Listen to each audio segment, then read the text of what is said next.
Ever wonder how low-price running shoes are manufactured? It was lunchtime, and the school cafeteria was bustling with conversation. The students were debating where to go for this weekend's field trip. One girl exclaimed with excitement, "How about a chocolate factory? Anyone up for some free samples?" Another one yelled, "Running shoes manufacturing unit." The majority of the students quickly accepted the idea. "All right, let's hear your suggestions," the teacher said as she walked into the room. The class erupted with answers, but the loudest voice said, "Running Shoes Factory." A curious boy asked, "Do running shoes really make you faster?" "Nowhere. They're just a marketing gimmick." Another boy dismissed the idea. Then another question popped up. With such low price tags, where do these companies take cuts to make a profit? And do these shoes still maintain some level of quality?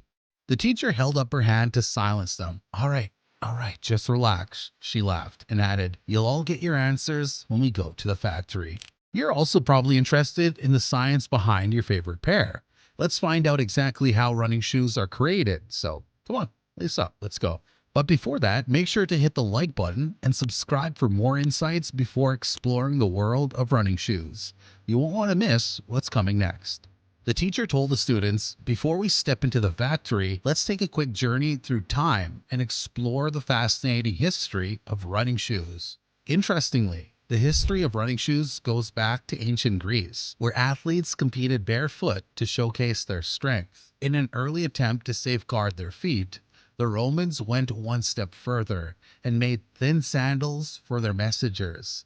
But shoes made especially for running didn't become popular until the 19th century.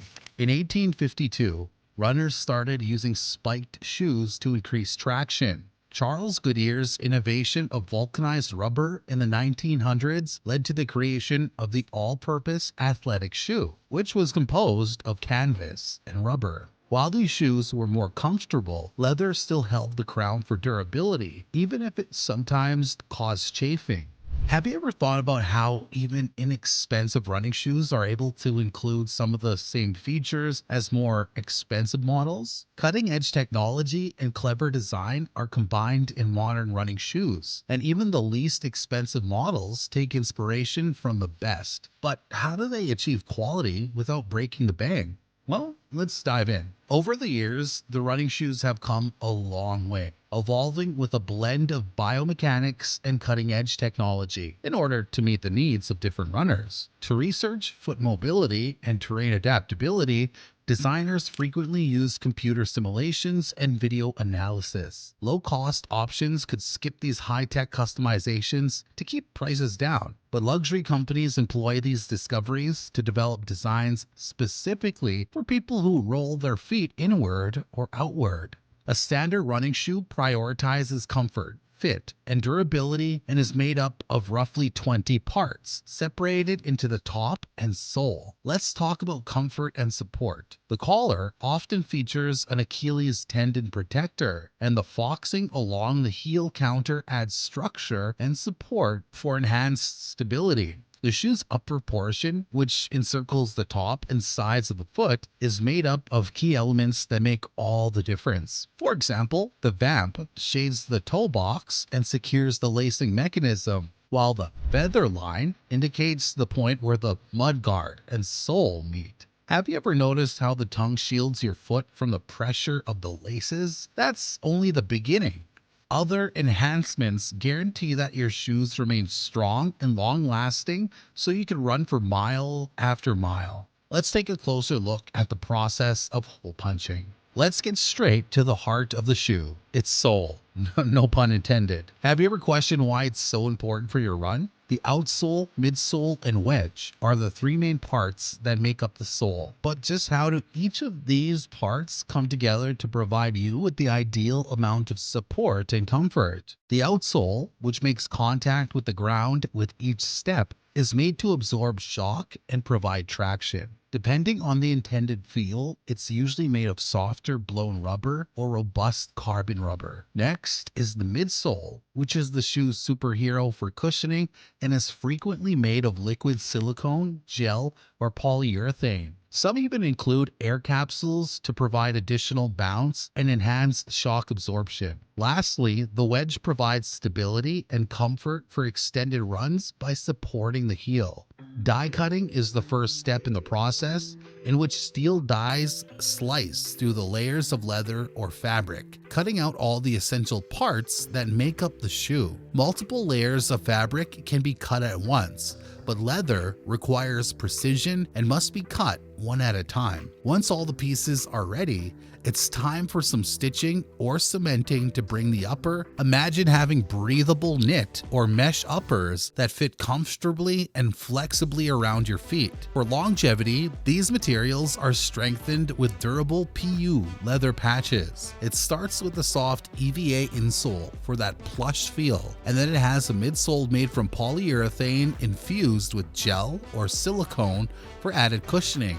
Some shoes provide almost futuristic shock absorption by concealing microscopic air pockets inside the sole.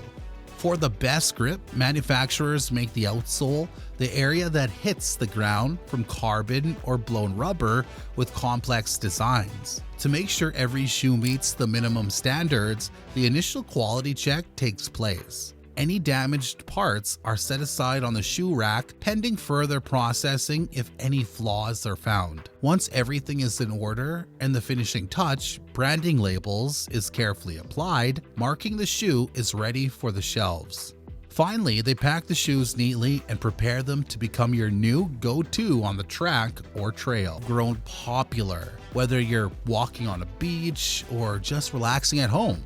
However, have you ever pondered the production process of these classic shoes? Let's examine the intriguing process that turns raw rubber into the cozy, reasonably priced flip-flops that we all love.